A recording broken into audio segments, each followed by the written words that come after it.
Bueno, pues seguimos con estas charlas de actualidad y hoy hemos llamado a Fernando García Capelo, que es responsable de la Comisión Jurídica de Sociedad Civil Catalana. ¿Y para qué?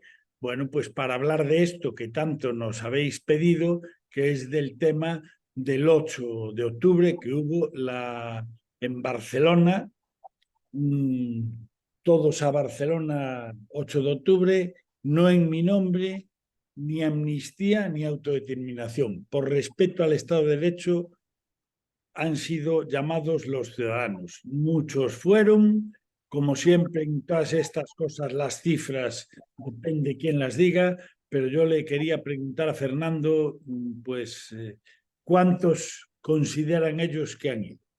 ¿Cuál es la cifra oficial de sociedad civil catalana? Bueno, previamente, buenos días. Decir que yo soy responsable jurídico de la Fundación Foro Libertad y Alternativa, que Ah, trabajamos dentro del movimiento civil con Convivencia Cívica Catalana, entre otras muchas, y que por supuesto apoyamos y estuvimos ahí. Y pasando a la pregunta que me hacías, eh, yo no puedo dar una cifra, la cifra que ha dado la organización son 300.000 personas. Lo que sí puedo decir es que yo estuve ahí y era una absoluta multitud. El Paseo de Gracia, que como sabéis es muy ancho, sí, sí. estaba repleto de lado a lado y ocupaba un tramo del mismo enorme, con lo cual a mí 300.000 personas, desde luego, me parece una cifra razonable. Y yo que he visto y sí que he contado, he ubicado otras manifestaciones de las organizadas por el Foro Hermoa, por ejemplo, cuando yo participaba con el Foro Hermoa o la del 21 de enero, es una cifra que me cuadra con lo que yo vi ahí, 300.000 personas. Sí, bueno, yo puedo decirte también que desde las imágenes que me mandaron a mí, esas famosas desde el ático de Paseo de Gracia, yo creo que incluso, desde luego, 300.000 había. Puede que hubiera más. Yo conozco un poquito también Paseo de Gracia, que viví en Barcelona y muy cerca de esa zona, y yo creo que sí. En cualquier caso, esa cifra para sociedad civil catalana es exitosa. Yo creo que para todo el movimiento cívico se debe considerar un absoluto éxito, porque es que aquí nos hemos acostumbrado a que se inflen las cifras de las manifestaciones, pero reunir 300.000 personas Sí, sí. es reunir una absoluta multitud. Pensemos que de la gente que está en contra de un proyecto político como es este, un proyecto político de construcción constitucional, se moviliza una parte reducida. Es decir, que cuando tú hablas de 300.000 personas en la calle, probablemente estés hablando de muchos millones de personas contrarias a estas medidas que se pretenden adoptar y a este proyecto con el que se están embarcando, con el que están embarcados. Sí, desde luego, estadísticamente, si se hace como todo, pues claro, hay muchas más de 300.000, pero el porcentaje sí que sale muy, muy, muy relevante, ¿no? Desde luego, si hablas con Inma, que es quien nos lió a ti y a mí para hablar hoy aquí, la cifra que te da es tremenda. Bueno, y oye, tú llevas la comisión jurídica, ¿no? Eso, ¿cómo se cocina? Es decir, jurídicamente, Ah, qué es lo que hay que hacer? ¿Había riesgo? ¿No había riesgo? ¿Podían haberla impedido? O sea, no dar permisos. Explica un poco cómo es todo eso.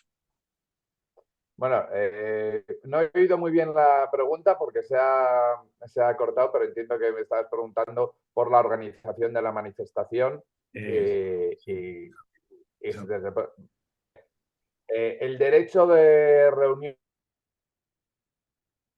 uy, uy, sí que estamos teniendo problemas, hombre. nosotros, en las cuales pues en la manifestación del 21 de enero, pues resulta que hubo alguien que por unos segundos parece ser, dicen, que se adelantó y entonces nos hicieron moverla, tal, pero al final no pueden impedirla. Es un derecho fundamental que tenemos los ciudadanos, que todavía tenemos, y por tanto no puede impedirlo. No es especialmente complicado, hay que pedir un permiso, con ese permiso se dan por notificados y te dicen que no hay ninguna objeción, lo organizas y te manifiestas. Ya. No, no, si lo decía, has pillado la pregunta para no oírla, la has pillado a la primera, porque como a mí me conste y me ha llamado gente que les anulaban otras y tal, quería saber si había alguna diferencia o si realmente podían, como hacen otras cosas, pues no autorizarla porque no les compensa, ¿no?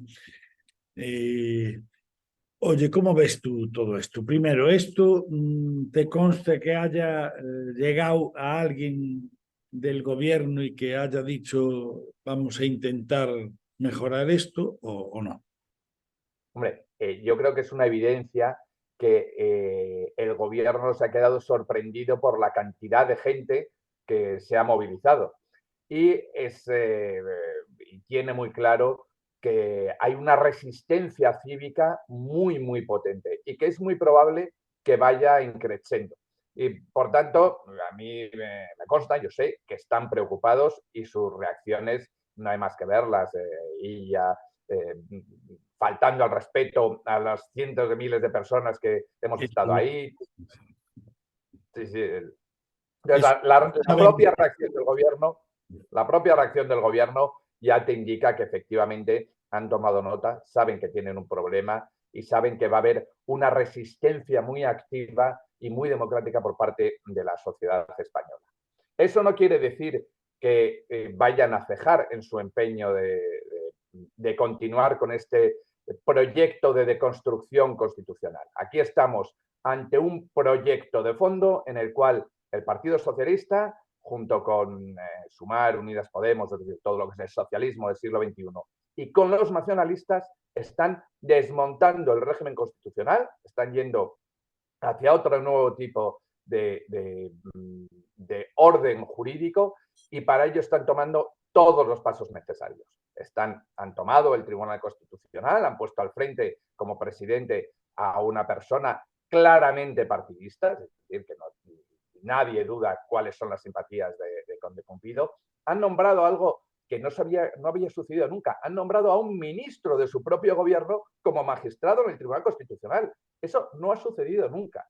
Han nombrado a una directora general que trabajaba para ese gobierno, no para otro gobierno socialista anterior, no, para ese también en el Tribunal Constitucional. Y ahora mismo sabemos que el Tribunal Constitucional les va a pasar todo lo que quieran por una mayoría de 7-4, sea o no sea constitucional. Y ese es el primer paso para este proyecto. Luego todo lo demás vienen las alianzas, la amnistía, llegará el referéndum de autodeterminación de una u otra manera, pero estamos metidos dentro de ese proyecto. Y ese proyecto no se van a bajar de él, salvo que sea literalmente imposible llevarlo a cabo, tanto por la actuación de la sociedad cívica española, que ya la resistencia sea de tal calibre que no puedan continuar con él, como por la actuación desde Europa en la cual adopten alguna medida para impedir el daño que se está generando a la división de poderes en España. Es decir, en España estamos poniendo en riesgo real, no es una butad, no es algo exagerado, estamos poniendo en riesgo real la democracia y la separación de poderes. La amnistía es un ataque a esa separación de poderes. La modificación que con seguridad van a llevar a cabo en el Consejo General del Poder Judicial es un ataque a la división de poderes y, en definitiva, el permitir que se bloquee el Consejo General del Poder Judicial en funciones, como ha permitido el Tribunal Constitucional con la ley que impide hacer nombramientos, es un ataque a la división de poderes. Es decir, un poder del Estado, el legislativo, dirigido por el Ejecutivo, está bloqueando literalmente a otro poder del Estado, el Poder Judicial. Y aquí tenemos que dentro de no mucho se van a hacer aproximadamente 100 nombramientos de jueces en las más altas instancias del Estado y se van a hacer por un Consejo General del Poder Judicial de signo claramente partidista. partidista, no digo ni siquiera con un sesgo ideológico, sino claramente partidista. Y entonces estamos en un proceso frente al que hay que manifestarse y hacerle frente y adoptar todas las medidas que podamos. Mira, Fernando, yo tenía aquí una retahíla de temas, pero yo no trabajo con preguntas ni con guiones, pero bueno, yo tengo unos temas anotados, los has dicho todos en una sola pregunta. Eso es magnífico. Te voy a llamar más veces porque, porque ya lo has comentado todo. Solo me queda preguntarte una cosa. A ti, ¿tú qué crees que va a pasar? Pues yo realmente estoy muy preocupado. Creo que España se está adentrando en una senda de deterioro institucional muy fuerte y que nos va a llevar a varias decenas de años de decadencia. Y vamos a entrar en un proceso de peronización de España, donde el populismo, las fuerzas desintegradoras y esta confluencia que tenemos va a hacer que todo funcione peor. La democracia sea una democracia meramente formal, tipo lo que estamos viendo en muchos países de Hispanoamérica, y eso va a tener consecuencias directas sobre los ciudadanos y sobre nuestro modo de vida. Desde el 2008 llevamos una senda divergente en la confluencia, ya por hablar de algo económico, en la confluencia con la Unión Europea respecto al PIB per cápita, y eso se va a acelerar, y no solamente en las cuestiones ideológicas, no solamente en las cuestiones económicas, sino en la libertad, las libertades más básicas de los ciudadanos. Creo que esa es la senda más verosímil en la que nos vamos a entrar. Pero también creo que tenemos todavía la posibilidad de revertir eso. Y para eso necesitamos que la población en general sea consciente de dónde nos estamos adentrando, qué es realmente lo que está pasando y que tenemos que hacerle frente de manera democrática a este proceso. La inmensa mayoría de los españoles creo que no serían partidarios si supieran de esta senda, si realmente fueran conscientes de qué es lo que está sucediendo. Y por eso creo que no debemos, aunque el pronóstico sea malo, no es inevitable y debemos continuar ahí en la lucha. Francina Armengol, que trabaja al dictado de Sánchez, que es quien la puso en el puesto de su vida, no da montado, o sea, no da un puesto día para la investidura de Pedro Sánchez. Eso sin duda es, todo esto lo estoy diciendo yo, todo eso sin duda es porque no termina de encontrar los apoyos que necesita, porque de momento se están hablando, pero están ahí tirando de la manta y un día dicen una cosa, otros otra, en fin, para no enrollarme. ¿Crees que hay alguna posibilidad de que Sánchez no pueda montar un gobierno y haya entonces repetición electoral? Creo que existe esa posibilidad, no me parece la más probable, pero creo que existe. De hecho, uno de los elementos que puede hacer que todo este acuerdo entre estas diferentes fuerzas que he hablado, desde el Partido Socialista hasta los nacionalistas, pasando por todo el socialismo del siglo XXI, etcétera, etcétera, una de las cosas que puede hacer que descarrile es que al final no son gente de palabra, no son gente de fiar, y entre ellos pueden llegar a traicionarse. Y ponerse de acuerdo todos de manera consensuada es sencillo cuando es apartar a una parte de la población española, pero cuando se trata de repartirse luego el botín ya no es tan sencillo. Y ahí podría descarrilar. De hecho, yo, y esto es una opinión personal, creo que hay un elemento que podría ser clave, la gente no le da tanta importancia, algunos empiezan a dar alguna importancia, que es el Partido Nacionalista Vasco. Aquí todo el mundo tiene algo que ganar. Los de Junts tienen claro que tienen algo que ganar, se les abre todo el horizonte penal, desaparece las posibles penas que puedan tener, ganan una legitimidad inconcebible con la amnistía, Esquerra igualmente, El Partido Socialista se hace con el poder, Unidas Podemos también gana, es decir, todos ganan. ¿Quién? Bildu, por supuesto. Quien no gana, quien queda fuera de todo este proceso, es el Partido Nacionalista Vasco, al cual Bildu le está superando de calle, porque está metido dentro de una dinámica que solamente beneficia a Bildu y perjudica al PNV. Es posible que el PNV en algún momento se dé cuenta y diga, yo voy a subir la apuesta hasta el punto en el cual no puedan seguir esa apuesta. Y que en ese momento esos votos del PNV que necesita Pedro Sánchez no los tenga y eso abra la vía a unas nuevas elecciones. Nuevas elecciones que, por otro lado, serán una oportunidad, pero que no va a ser nada fácil, se ganen o se pierdan, hacer dar la vuelta a este proceso que no viene de ahora, que viene de hace más tiempo.